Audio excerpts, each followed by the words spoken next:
Siamo moderatamente ottimisti e scegliamo di vedere il bicchiere mezzo pieno. In attesa che venga ufficializzata la lista dei prodotti esentati dai dazi che scatteranno il prossimo 7 agosto, secondo una stima elaborata dall'ufficio studi della CGA di Mestre, l'applicazione dell'aliquota al 15% decisa domenica scorsa in Scozia tra i presidenti Trump e von der Leyen dovrebbe procurare al Friuli Venezia Giulia un danno, almeno nel breve termine, attorno ai 400 milioni di euro all'anno.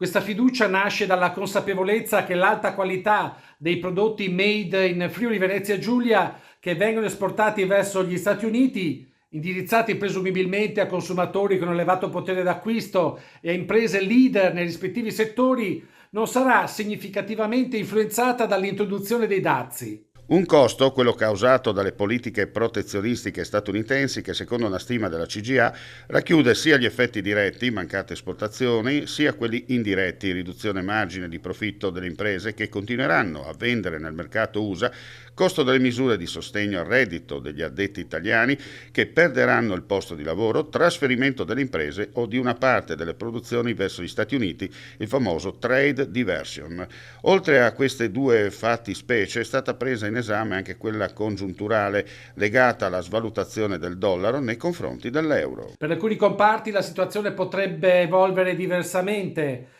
Per questo è fondamentale che a livello europeo vengano individuate risorse concrete a sostegno delle imprese e dei lavoratori che subiranno le conseguenze più gravi dalle politiche proibizionistiche volute dall'amministrazione Trump.